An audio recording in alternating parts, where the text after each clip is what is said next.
Baik,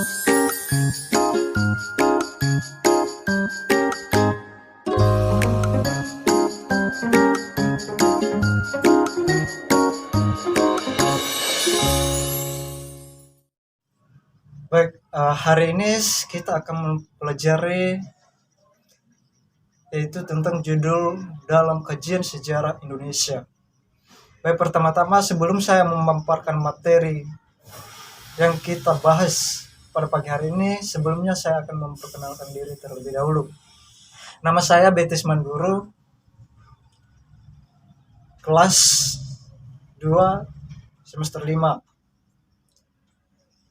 Dan saya dari Prodi PPKN Fakultas Keguruan Ilmu Pendidikan Universitas Nias Raya. Baik, terkait yang kita bahas hari ini adalah tentang dalam kajian sejarah bangsa Indonesia. Baik, Presiden pertama Ir Soekarno pernah mengatakan jangan sekali-sekali meninggalkan sejarah. Namun dari perkataan tersebut kita selalu mengingatkan bahwa Presiden Ir Soekarno yang mengatakan itu bahwa jangan pernah meninggalkan sejarah, jangan pernah melupakan sejarah. Artinya bagi kita sekarang pemuda-pemudi seluruh bangsa Indonesia, kita harus mengingatkan sejarah karena sejarah itu adalah nyata yang diperjuangkan oleh presiden pertama kita yaitu Ir Soekarno. Maka Bapak Presiden pertama kita mengingatkan bahwa kita sebagai warga atau pemuda bangsa Indonesia, kita selalu mengingatkan apa itu namanya sejarah. Mengapa diingatkan oleh presiden kita? Supaya kita sebagai warga negara Indonesia tidak lupa dengan sejarah dan terbentuknya sejarah Indonesia. Karena kenapa? Karena perjuangan mereka. Maka dikatakan di situ, dari perkataan tersebut dapat dimaknai bahwa sejarah mempunyai fungsi yang beragam bagi kehidupan, seperti diungkapkan filsuf Yunani yang bernama Theoron. Maka dari situ kita tahu bahwa sering kita dengar apa yang namanya sejarah, karena sejarah itu adalah nyata, itu bukan hasil kebohongan, bukan, itu nyata karena perjuangan yang penuh, itu sangat luar biasa. Nah, begitu kuat dan mengkarnya Pancasila dalam jiwa bangsa, menjadikan Pancasila terus berjaya sepanjang masa. Itulah perjuangan, itulah kehebatan, itulah hebatnya Pancasila ini. Itulah Pancasila dikatakan jiwa bangsa, menjadikan Pancasila terus berjaya sepanjang masa. Artinya Pancasila itu adalah Pancasila yang sangat luar biasa, sangat luas maknanya. Pertama-tama saya akan jelaskan begini. Mengapa Pancasila itu dikatakan sebagai dasar negara? Karena Pancasila itu sudah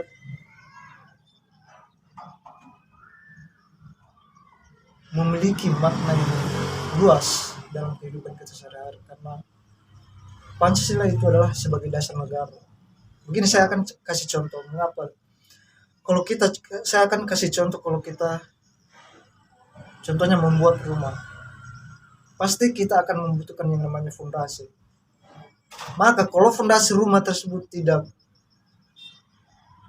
ada atau tidak kuat, maka rumah tersebut bisa roboh dan tidak rukun, tidak kuat.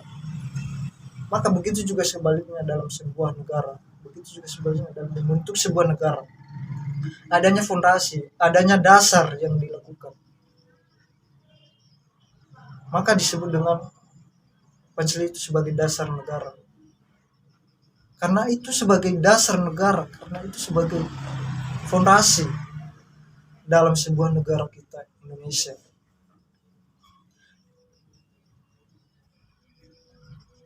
Maka dikatakan begitu kuat dan mengkarnya Pancasila dan jiwa bangsa, menjadikan Pancasila terus berjaya sepanjang masa. Hal tersebut disebabkan ideologi Pancasila tidak hanya sekedar identitas bangsa Indonesia. Ia lebih itu adalah identitas bangsa Indonesia sendiri sepanjang masa. Nah, itu adalah sebagai ideologi bagi kehidupan kita sebagai bangsa Indonesia. Itu tidak akan kita lupakan. Karena terbentuknya suatu negara adalah karena perjuangan oleh tokoh-tokoh kita dulu. Dan seterusnya ada Pancasila Prakemerdekaan. Pancasila Prakemerdekaan ini adalah ketika DR Ratma Widyodiningrat selaku Ketua Badan dan Penyidik Usaha Persiapan Kemerdekaan BPUPKI pada tanggal 29 Mei 1945 meminta kepala sidang untuk mengemukakan dasar negara Indonesia merdeka. Permintaan itu menimbulkan rangsangan animensis yang memutar kebal ingatan para ini, mendorong mereka untuk menggali kekayaan, kerohanian, kepribadian dari wawasan kebangsaan yang terpendam lumpur sejarah. Maka dari prakemerdekaan itu ada tokoh yang mengusulkan, ada tokoh Ratman ini yang selaku ketua badan dan penyelidik usaha atau persiapan kemerdekaan BPUPKI, yaitu pada tanggal 29 Mei tahun 1945. Baik, selanjutnya dalam istilah Pancasila, di samping mempunyai arti berbatu sendi yang 5, dalam bahasa Sanskerta juga mempunyai arti pelaksanaan kesusilaan yang 5. Yang pertama adalah tidak boleh melakukan kekerasan. Yang kedua, tidak boleh mencuri. Yang ketiga, tidak boleh berjiwa dengki. Dan yang keempat, tidak boleh berbohong. Yang kelima, tidak boleh mabuk-mabukan. Artinya dalam kesila tersebut kita tidak boleh melakukan hal tersebut, hal demikian. Yang pertama, tidak boleh melakukan kekerasan. Artinya kita sebagai warga negara Indonesia tidak mudah kita melakukan kekerasan kepada kita sesama manusia. Karena kalau kita melakukan hal demikian, maka kalau kita melakukan perbuatan hal demikian atau melakukan kekerasan kepada sesama, maka ada sanksi-sanksi hukum yang harus kita terima. Karena melakukan tindakan kekerasan itu adalah sangat membahayakan bagi orang lain. Baik, seterusnya kita akan bahas tentang Pancasila era Orde Lama dan Pancasila era Orde Baru. Yang pertama, kita harus ketahui perbedaan antara era Orde Lama dan era Orde Baru.